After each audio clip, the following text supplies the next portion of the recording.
know this, but I made a video yesterday telling people how to get their wives on board to homesteading.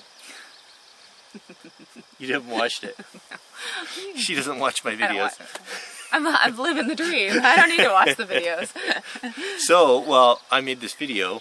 You know, we talked about the video about reluctant spouses. Most of them, the people that I talk to, are their wives. Excuse me, their wives.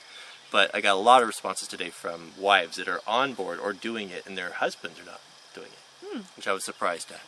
So am I going to be asking you about how I was able to convince you to move out?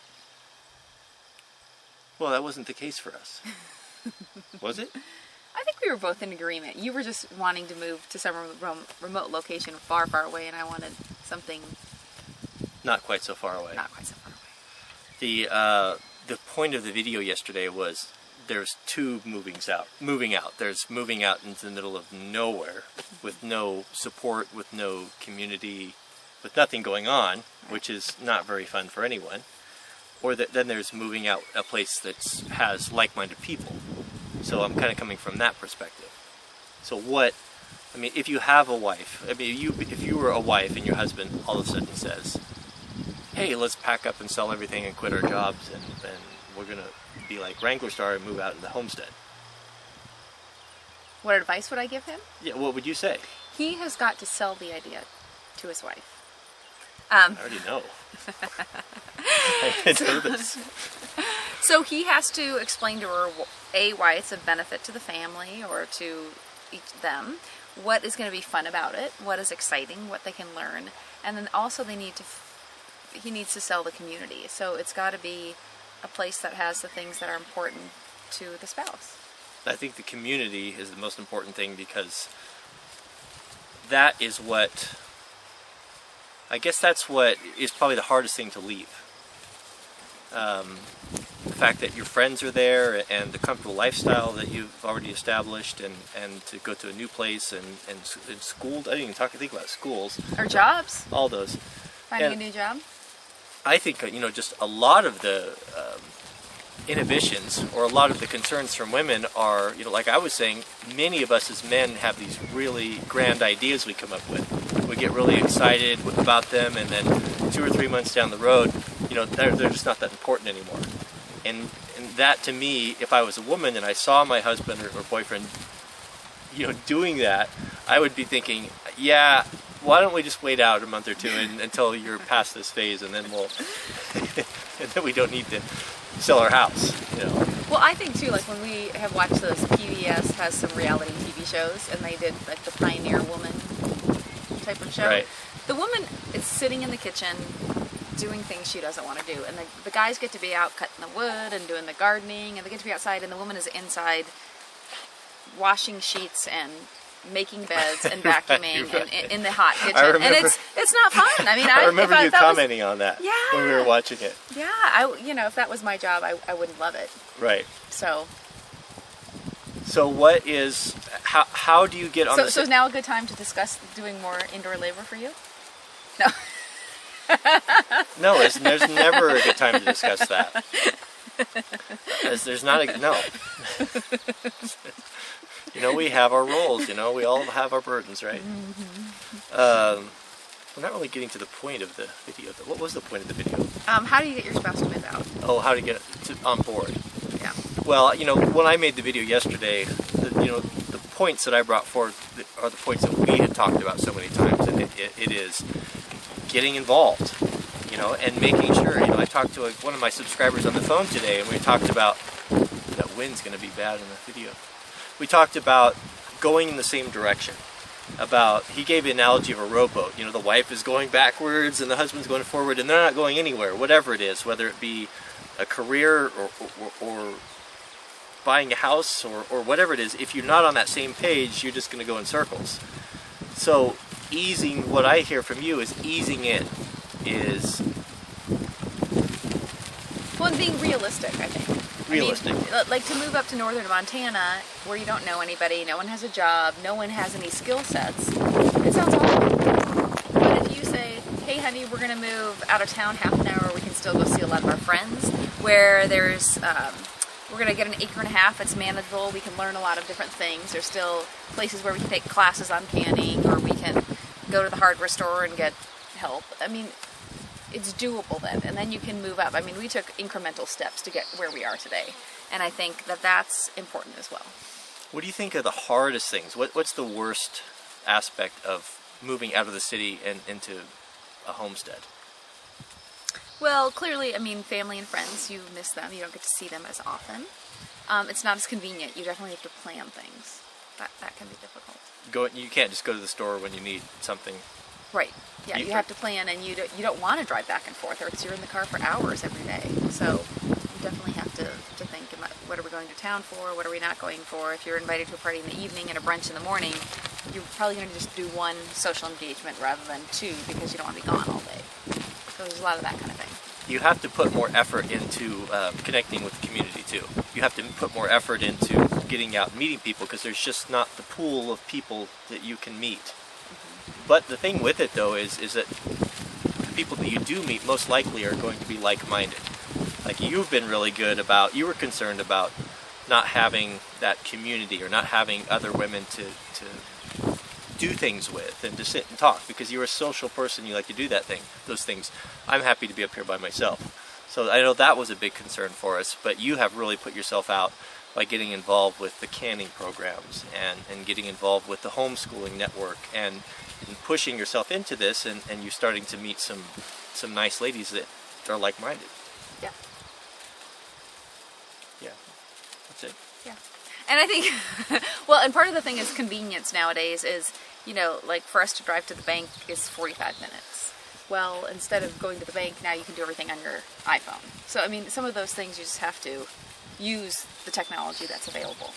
Yeah, and I've adapted that way. I used to, for my businesses, used to go in and get boxes and shipping supplies and things, and now it's just, you know, we're really living a good time because now you have the internet and the ability to get these things. Mm-hmm. I mean, just order them, and you pay a little bit more in shipping, but the mileage of driving and not buying gas, I think it's in the long run and the time, it's just cheaper, if not a push. Yeah, there's sanity involved there as well.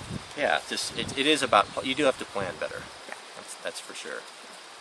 What are the benefits? What do you think how has this improved our lives being here versus, say, our first house, which was right inside the city, pretty deep in?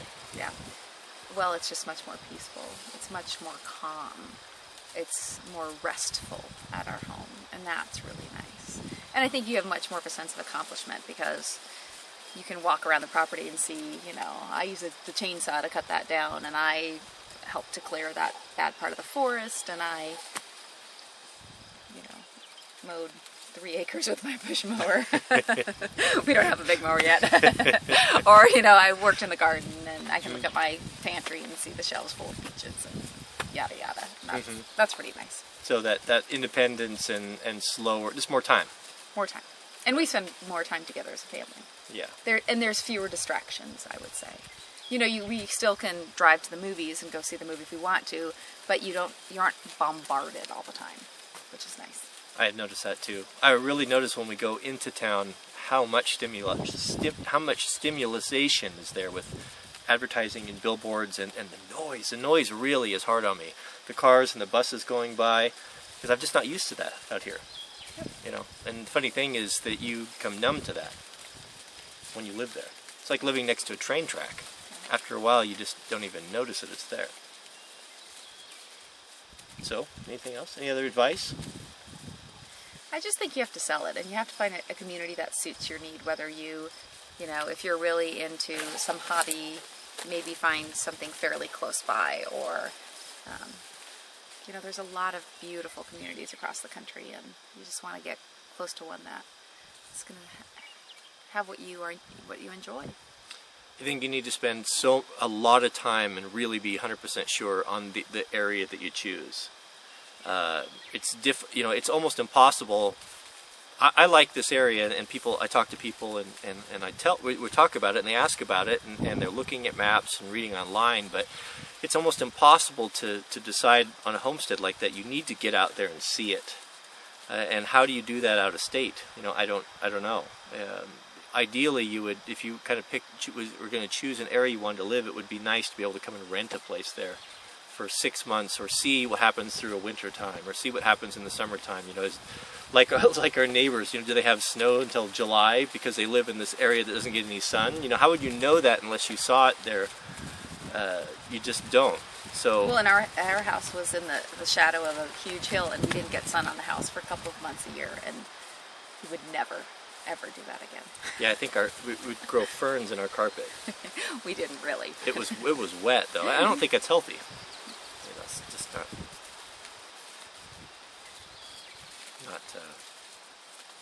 This is just not at all on topic.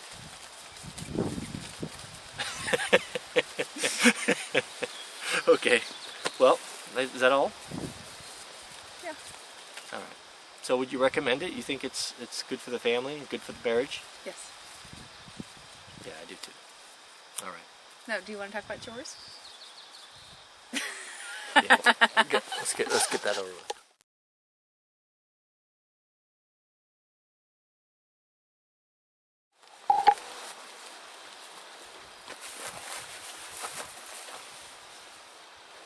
Anything else? This is the bonus footage.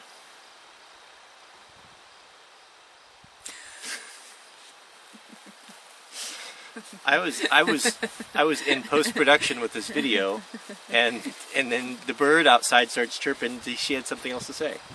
Well, I just wanted to say that another thing that you could do to get your spouse on board is, let's say you guys used to go to the theater all the time together. The theater? Yes. I'm glad you don't want to go to the theater. I do. You talking about classical theater or the movie theater? Classical theater. Okay. All right. So the theater. Or the opera, or the ballet. That's getting better. Okay. Go. I'm sorry. You're rude. Okay. So the point is that there's something that's important to the wife. The wife or the husband and wife have gone on dates. They go to the theater once a month. It's been their thing. It's been their thing. You can't stop doing that. You can't all of a sudden say, we're moving an hour and a half away from the theater, and I apologize, but you no longer can do that. You need to make a point of making sure that your wife still gets to go and do that thing. And whether you get a hotel once a month and you take her in and you have a special night and you get a sitter, it would mean a lot. And you have to do it year after year. You can't just do it the first year and then quit.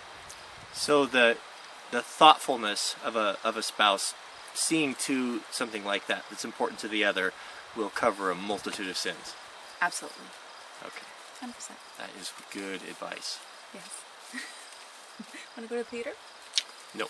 But I will take you to the hardware store. I know.